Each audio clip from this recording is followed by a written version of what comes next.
अस्सलाम वालेकुम स्टूडेंट्स। आज हम नाइन्थ क्लास के कंप्यूटर साइंस का फर्स्ट लेक्चर फर्स्ट यूनिट का फर्स्ट टॉपिक स्टार्ट करेंगे। यूनिट का नाम है प्रॉब्लम सॉल्विंग।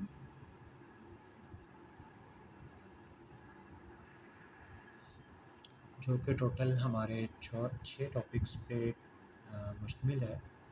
जिस तरह के आप लोगों को नज़र आ रहा होगा, फर्स्ट टॉपिक हमारा है प्रॉब्लम सॉल्विंग स्टेप्स का। सेकंड स्टेप में हमारे पास है फ्लो चार्ट्स। थर्ड में हमारे पास एल्गोरिदम्स है। उसके बाद हमारे पास है टेस्ट डाटा।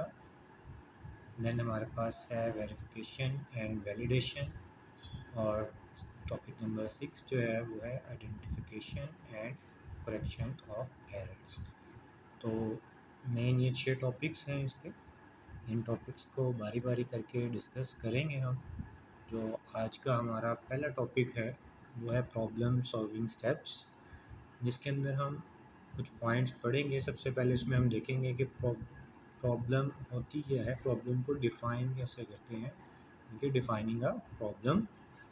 सेकंड है उस प्रॉब्लम को समझना, जो हमारे पास जो भी मसला है या इशू है उसको अंडरस्टैंड करना कि उसमें हमसे क्या पूछा गया है और हमें क्या बताया गया है। प्रॉब्लम को समझने के बाद जो नेक्स्ट स्टेप हमारे पास आता है वो होता है उस प्रॉब्लम को हल करने के लिए प्लानिंग करना। किस तरह से इसके ऊपर इस मसले का हल हम प्लान करेंगे, क्या इसकी पॉसिबल सॉल्यूशंस हो सकते हैं। उसके बाद हमारे पास इन्हीं के स्टेप के अंदर एक मेथड आता है डिफाइनिंग कैंडिडेट सॉल्यूशन। ये देखेंगे क्या होता है। और एट द एंड जब हमारे पास नंबर ऑफ़ सॉल्यूशंस आ जाते हैं किसी भी काम को करने के, तो हम देखते हैं कि उसमें हमारा बेस्ट सॉल्यूशन कौन सा होगा। तो चले आए आज के फर्स्ट टॉपिक की तरफ चलते हैं। अच्छा जी, तो स्टार्ट हमें जहाँ से करना है, तो सबसे पहले इसमें है प्रॉब्लम सॉल्विंग स्टेप्स, यानी कि प्रॉब्लम को हल करने के मराहिल। लेकिन सबसे पहली बात यहाँ पे ये हमें देखनी है, समझनी है कि स्टेप पे जाने से पहले हमें ये पता होना चाहिए कि प्रॉब्लम है क्या। आमतौर पे प्रॉब्लम जब कोई भी हम नाम लेते हैं तो हमारे जहन में मसला, कोई इशू, इस तरह की बात आती है। लेकिन यहाँ पे किसी मसला या इशू को ही हम प्रॉब्लम नहीं लेंगे, बल्कि हर वो काम जो आपने करना है उसको एज अ प्रॉब्लम कंसीडर किया जाएगा। मिसाल के तौर पे आप लाहौर से इस्लामाबाद जाना चाहते हैं, तो ये एक प्रॉब्लम है आपका, ठीक है। इसको आप हल कर सकते हैं। अगर हम इसके पॉसिबल वेज देखते हैं, आप किस तरह से जाना चाहते हैं, जब आप मतलब ये एक आपका प्रॉब्लम है। जब आप इस्लामाबाद पहुंच जाएंगे तो वो आपका प्रॉब्लम जो है वो सॉल्व हो गया होगा, ठीक है। तो ये सिर्फ ऐसा नहीं है कि आपके जो रोज़मर्रा ज़िंदगी के मसाइल हैं उनको प्रॉब्लम से कंसीडर करना है, बल्कि हर काम जो आप कोई भी काम आप करना चाहते हैं वो उस वक्त आपके लिए एक प्रॉब्लम के तौर पे काम कर रहा होगा। Got it? अच्छा जी, इसमें नेक्स्ट चीज़ जो आ जाती है वो आ जाती है कि कौन से स्टेप्स हैं। किसी भी प्रॉब्लम, जब आपको कोई मसला आपका आता है, कोई काम आपको करने को आता है, तो कौन कौन सी ऐसी चीज़ें हैं जिनको आप करेंगे तो आपका वो मसला हल हो सकता है। उसमें वो बताता है आपको सबसे पहले कि प्रॉब्लम सॉल्विंग स्टेप्स कौन कौन से हैं। कहता है in order to solve a problem it is important to follow systematic approach. अच्छा, ये मैं माउस साथ साथ मूव कर रहा हूँ ताकि आपको पता चलता रहे कि मैं इस वक्त किस जगह पे रीड आउट कर रहा हूँ। सिस्टमेटिक अप्रोच कहते हैं किसी भी मसले को हल करने के लिए सबसे अहम क्या है कि कोई ख़ास तरीका इख्तियार किया जाए कि आप उस मसले को किस तरह से हल करना चाहें। In the following we discuss different steps that we can follow to solve a problem systematically. और कहते हैं कि नीचे हम कुछ ऐसे स्टेप्स डिफ़ाइन करेंगे जिससे हम किसी भी मसले को सिस्टमेटिकली हल कर सकते हैं। जी, इसमें पहले हम सबसे पहले क्या करते हैं कि पहला स्टेप सबसे क्या है, डिफ़ाइनिंग अ प्रॉब्लम। किसी भी मसले को हल करने से किसी भी मसले को हल करने से पहले हम देखते हैं कि जो हमारी प्रॉब्लम है वो वेल डिफाइंड है या नहीं है। वेल डिफाइंड होने का मतलब क्या है कि वेल डिफाइंड कि उसमें हर चीज़ वाज़िया बयान की गई है या नहीं। अगर इसको हम इसकी डेफिनेशन को रीड करें, अगर आप इसकी फ़र्स्ट लाइन का अगर डेफिनेशन इसकी रीड करें, a well defined problem is the one that does not contain ambiguities. Ambiguities कहते हैं शक व शुबहात को, यानी कि जो काम हमने करना है उसमें कोई हमें शक व शुबा नहीं है कि यार ये करना है या ये नहीं करना है। हमारा जैसे कि मैंने आपको एग्जांपल दी कि आपने अगर लाहौर से इस्लामाबाद जाना है, तो ये क्लियर हमारे पास प्रॉब्लम है कि आपने लाहौर से इस्लामाबाद जाना है, ठीक है? तो इसमें कोई एम्बिग्युइटी नहीं है, कोई शक व शुबा नहीं है। तो सबसे पहले जो भी हमारे पास मसला होना चाहिए वो वाज़िया बयान होना चाहिए, क्लियर बयान होना चाहिए। मैं कोशिश कर रहा हूँ कि जितने ज़्यादा अल्फाज में हो सकता है आप लोगों को समझ आ जाए, ताकि सादा और आसान अल्फाज में जो चीज़ है उसको बयान किया जा सके। आगे नेक्स्ट देखते हैं। माउस साथ साथ मैं कोशिश कर रहा हूँ कि आपकी रहनुमाई के लिए कि जिस जगह पे भी मैं रीड कर रहा हूँ, all the conditions are clearly specified and it has a clear goal. कहता है जो भी उसके ऊपर कंडीशंस अप्लाई हो रही हैं वो तमाम की तमाम क्लियर होनी चाहिए। मतलब अगर उसके अंदर जो मैंने अभी आपको एक एग्जांपल दी, अगर मैं उसके अंदर ये कंडीशन ऐड कर देता हूँ कि आपने लाहौर से इस्लामाबाद थ्रू ट्रेन जाना है, ठीक है?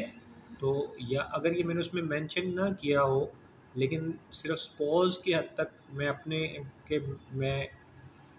अपनी जो सारी कैलकुलेशन है उसके लिए वो ट्रेन से चाहता हूँ कि वो जो निकाल के दे, वो मुझे निकाल के दे ट्रेन के लिए, बट मैंने उसके अंदर स्पेसिफाई ना किया हो कि आपने ट्रेन से जाना है, तो ये क्लियर नहीं है कंडीशंस, ठीक है? तो जो भी किसी भी मसले के अंदर कोई भी कंडीशंस अगर हैं तो वो क्लियर होनी चाहिए, और उसका जो गोल, उस मसले को हल करने का जो मकसद है, गोल, वो भी क्लियर होना चाहिए। It is easy to understand and solve, वो हल करने में और समझने में आसान होना चाहिए। जो हमारा प्रॉब्लम डेफिनेशन है, प्रॉब्लम की स्टेटमेंट हो, वो इजी होनी चाहिए, क्लियर होनी चाहिए, कोई शक व शुबा उसमें ऐसा नहीं होना चाहिए कि पढ़ने वाले को उसकी समझ ना आए। मतलब पढ़ने वाले के लिए एक आसान तहरीर होनी चाहिए जिसे वो पढ़ के समझ सके। Given a problem statement, first we need to see whether the problem is defined well or not. तो जब भी हमें कभी भी प्रॉब्लम की कोई स्टेटमेंट या तहरीर दी जाती है, तो सबसे पहला जो काम करने का है वो क्या है, ये देखना है कि क्या इस प्रॉब्लम को अच्छे तरह से डिफ़ाइन किया गया है या नहीं किया गया। If the problem is not defined well, then we can use one of the following strategies to define the problem.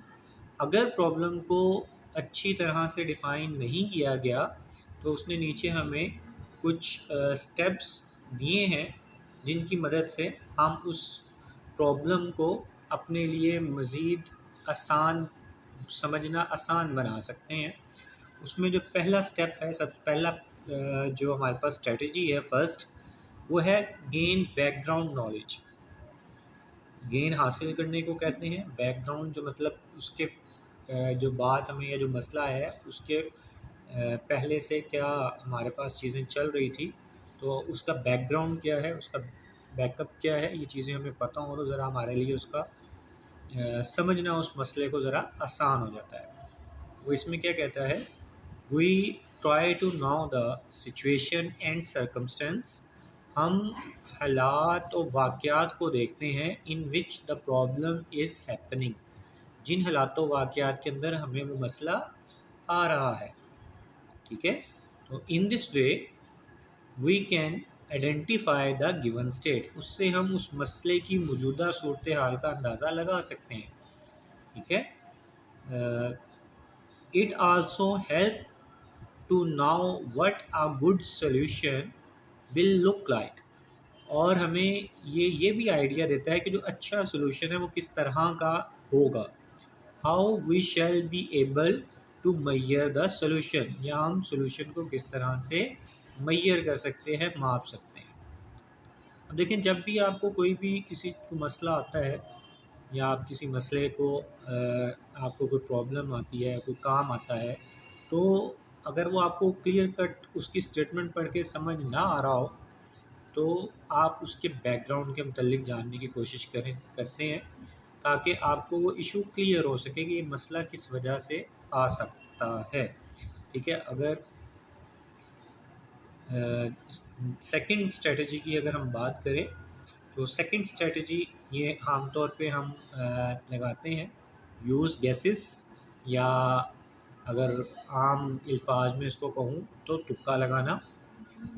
We try to guess the unknown information through appropriate guesses, यानी कि हम नामालूम मालूमात को, ऐसी मालूमात को, ऐसी इंफॉर्मेशन को हासिल करने के लिए जो हमें मालूम नहीं है, कुछ अप्रोप्रिएट, कुछ मुनासिब से तुक्के लगाते हैं, गेसेस लगाते हैं कि यार ये ऐसे ऐसे होगा या ये ऐसे हो सकता है। These guesses may be basis upon our past experience, ये जो गेसेस हैं, ये हमारा जो तुक्का है, जो हम ये चांस लेते हैं, वो बेस किस पे कर रहा होता है, उसकी बुनियाद ज़्यादातर क्या होती है, हमारे पास एक्सपीरियंस।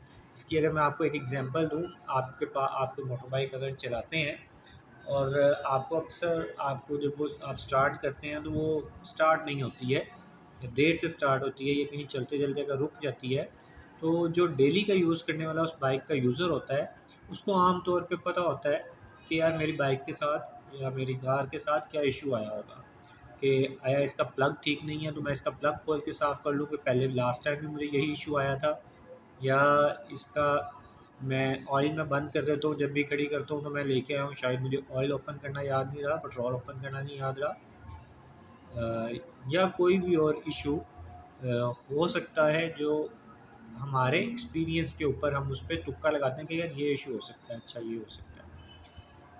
जो नेक्स्ट उन्होंने हमें मेथड स्ट्रेटजी बताई है वो है draw a picture. If the problem is not well defined, we can draw a picture and fill the undefined information. कहता है कि अगर आपके पास प्रॉब्लम जो है वो पूरी तरह से डिफ़ाइन नहीं है, तो आप उसकी पिक्चर बना के अपनी अननोन इंफॉर्मेशन को भी हैंडल कर सकते हैं। अच्छा, अब जहाँ तक इन 3 स्ट्रेटजीज़ की बात है, तो हर स्ट्रेटजी हर एक प्रॉब्लम के लिए इम्प्लीमेंट नहीं होती है। हमें ये देखना होता है कि कौन से प्रॉब्लम के लिए कौन सी स्ट्रेटजी ज़्यादा बेहतर रहेगी। ठीक है जी। अच्छा, यहाँ पे कुछ उन्होंने एक एल्बर्ट आइंस्टाइन का एक कोट पेश दिया है यहाँ पे। ये जो आइंस्टाइन था, जो फेमस साइंटिस्ट है, if I were given 1 hour to save the planet, I would spend 59 minutes defining the problem and 1 minute resolving it. वो कहता था कि अगर मुझे इस दुनिया को बचाने के लिए 60 मिनट दे दिए जाएं, तो किसी भी मतलब मसले से बचाने के लिए, कि तुम्हारे पास इस 60 मिनट्स हैं, इसमें तुमने इस प्लैनेट को बचाना है, तो कहता है कि मैं अपना मैक्सिमम टाइम, इवन मैं अपने 59 मिनट्स, जब तक कि मुझे वो प्रॉब्लम अच्छी तरह से समझ नहीं आ जाती, डिफ़ाइन नहीं हो जाती, तो उस पे लगाऊंगा। इवन मेरे पास के हल करने के लिए उसको 1 मिनट भी मिल जाए, अगर मैं प्रॉब्लम तक पहुंच जाऊं सही मायनों में, तो मैं 1 मिनट के अंदर अंदर उसको सॉल्व कर सकता हूँ। यानी कि आपने मैक्सिमम टाइम अपना जो लगाना है उस प्रॉब्लम को समझने में लगाना है। अजान हो रही थी तो इस वजह से थोड़ा लेक्चर पास किया था। अच्छा, यहाँ पे एक नीचे रिमेंबर लिखा हुआ है कि याद रखें, pictures speaks louder than words. तस्वीर हमेशा जो है वो अल्फाज से ज़्यादा चीज़ को बयान करती है। अगर आप ये साथ एक डायग्राम देखें, उनके अंदर एक उसने प्रॉब्लम दी है। अगर आप फर्स्ट लाइन देखें तो उसने 3 हॉर्सेस बनाए हैं और उसको इज इक्वल टू 30 लिखा है। अगर आप सिंपली उसको देखें तो आप कह सकते हैं कि हर हॉर्स के लिए, हर घोड़े के लिए 10 नंबर्स हैं, 10 + 10 20 + 10 30। नेक्स्ट लाइन में अगर हम देखते हैं तो ये एक हॉर्स और 2 जो है ये मैग्नेट्स शेप उन्होंने बनाई है, एम शेप। तो अगर यहाँ पे इसके लिए 10 देखें तो इसके लिए भी 4 और इसके लिए भी 4, तो ये 18 सम बनता है। अब नेक्स्ट लाइन में अगर आप देखें तो ये 4 था, तो ये 4 - 2 हो रहा है यहाँ पे, तो इज इक्वल टू 2 आ रहा है। बट अब जब हम लास्ट लाइन में आते हैं, अब ये जो 2 था वो 2 सॉक्सेस के लिए था या 2 शूज़ के लिए था। यहाँ पे ये सिंगल शू है, ठीक है। तो ये 1 शू आएगा, 1 शू के लिए 1 पर 1 आएगा, प्लस हॉर्स के लिए था 10 मल्टीप्लाई। अब यहाँ पे ये सिंगल है, ठीक है। यहाँ अगर आप देख रहे थे तो ये डबल थे, 2 थे और 2 के लिए जो वैल्यू थी वो 4 थी। तो ये सिंगल है, यहाँ पर सिंगल के लिए वैल्यू होगी 2। अब सिंपल अगर हम मैथ रूल्स लगाते हैं, अक्सर बच्चे यहाँ क्या मिस्टेक करते हैं कि 1 + 10 कर देते हैं। ऐसा नहीं करना आपने। बॉडमॉस रूल को आपने जहन में रखना है, क्योंकि पहले मल्टीप्लिकेशन होती है तो 10 को आप 2 के साथ मल्टीप्लाई करेंगे, देन आप उसमें 1 को ऐड करेंगे, तो आपके पास यहाँ पे 21 आंसर आ जाएगा, ठीक है। खैर एक ये छोटा सा उन्होंने प्रॉब्लम दी थी, उसको हमने देखा। अब आगे चलते हैं। नेक्स्ट जो हमारा टॉपिक है, अंडरस्टैंडिंग अ प्रॉब्लम। सबसे पहले जब प्रॉब्लम अगर हम देखते हैं कि वो पूरी तरह से डिफाइंड है, तो नेक्स्ट हमारा स्टेप क्या है, उस प्रॉब्लम को समझना। जी, अंडरस्टैंडिंग अ प्रॉब्लम, जो कि सबसे पहले आप क्या देखेंगे कि प्रॉब्लम प्रॉपरली डिफाइंड है या नहीं है। अगर वो प्रॉपरली डिफाइंड है, उसमें जो चीज़ बताई गई है, जो पूछना चाहते हैं या जो बताना चाहते हैं, वो हर चीज़ आपको क्लियर समझ आ रही है, देन प्रॉब्लम जो है वो वेल डिफाइंड है। उसके बाद हम समझते हैं प्रॉब्लम है क्या। What is important to It is important to understand the problem before jumping into the solution of the problem। कहता है कि किसी भी प्रॉब्लम के हल में कूद जाने से पहले ज़रूरी है कि उस प्रॉब्लम को अच्छी तरह से समझ लिया जाए। फॉर एग्ज़ाम्पल, मिसाल के तौर पे, अ रिडल और a puzzle can be answered only after clear understanding. कोई भी अगर आपको पज़ल दे दिया जाता है हल करने के लिए, तो वो आप उसी सूरत में हल कर सकते हैं अगर वो आपको समझ आ जाए कि आपको इसको हल किस तरह से करना है। बजाय इसके कि आप उस पर बार बार ट्राई करते रहेंगे तो आपकी वो ट्राइज गलत होती रहेंगी। उसकी जगह अगर आप उसकी टेक्निक को समझ लेंगे, उसमें उसके हल करने को तरीके को समझ लेंगे, तो वो आपके लिए ईज़ी हो जाएगा। अगर इसकी एग्ज़ाम्पल अगर मैं आपको ईज़ी एग्ज़ाम्पल दूँ, तो आजकल वो क्यूब चल रहे हैं, जिसके अंदर हर साइड से एक कलर करना होता है। तो उसमें भी टेक्निक्स होती हैं। अगर आपको वो टेक्निक पता है तो आप उसको हल कर लेते हैं बड़ी आसानी से, जल्दी से। बट अगर आपको वो टेक्निक नहीं पता और आप सिर्फ क्यूब्स को वो आगे पीछे घुमाते रहेंगे, तो वो कभी भी इतनी आसानी से हल नहीं होगी। A clear understanding of a problem make it easier to solve and helps to save money, time and resources. तो अगर आप किसी भी मसले को अच्छी तरह से समझ जाएंगे, तो ये आपके लिए आपको उसको हल करना नहायत आसान हो जाएगा। और ये सिर्फ आसान नहीं होगा, बल्कि ये आपके पैसे भी बचाएगा, टाइम भी बचाएगा और रिसोर्सेज भी बचाएगा, ठीक है। बहुत सारे ऐसे काम हो सकता है कि अगर आप उसको समझते नहीं हैं, आप उसके लिए लोग हायर कर लेते हैं, ताकि वो काम अगर आपको समझ आ जाए तो बहुत इजीली आप उसको खुद भी कर सकते हो, या आपके मौजूदा जो रिसोर्स हैं वो भी उसको कर सकते हो, ठीक है। इसलिए सबसे पहले जब भी कोई मसला है, प्रॉब्लम आए, उसको समझना है। Understanding of a problem usually include identification of 5 W's। कहता है आमतौर पे किसी भी प्रॉब्लम को समझने के लिए हम 5W मेथड यूज़ करते हैं। मतलब 5W से मुराद है कि 5 सवाल पूछते हैं।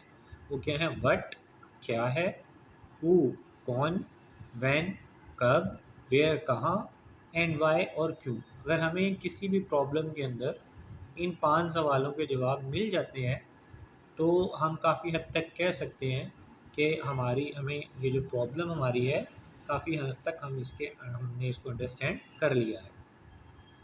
Problem analysis is the process और figure out these 5 W's form a problem statement. अब वो प्रॉब्लम एनालिसिस की डेफिनेशन बता रहा है कि प्रॉब्लम एनालिसिस क्या होता है। किसी भी प्रॉब्लम स्टेटमेंट से अगर आप इन 5 W's के आंसर हासिल कर लेते हैं तो ये आपका प्रॉब्लम एनालिसिस कहलाता है कि आपने एक प्रॉब्लम को पढ़ा, उसको समझा, उसमें से इन 5 W's के आंसर निकाल लिए हैं तो आपने इस प्रॉब्लम को एनालाइज कर लिया है, उसका एनालिसिस कर लिया है। Problem analysis help to understand a given problem. These are the basic elements which lead towards the solution of a given problem। अब आगे क्या कहता है कि ये जो 5 W's हैं या जो प्रॉब्लम एनालिसिस है, ये मसले को समझने में सहूलत देता है, मदद देता है और ये बेसिक एलिमेंट है किसी भी प्रॉब्लम को के सोल्यूशन की तरफ जाने के लिए। यहाँ पे वो हमें एक एग्जांपल देता है। एक क्लास में अगर एक टीचर जो हैं वो आपको कोई एक असाइनमेंट देते हैं,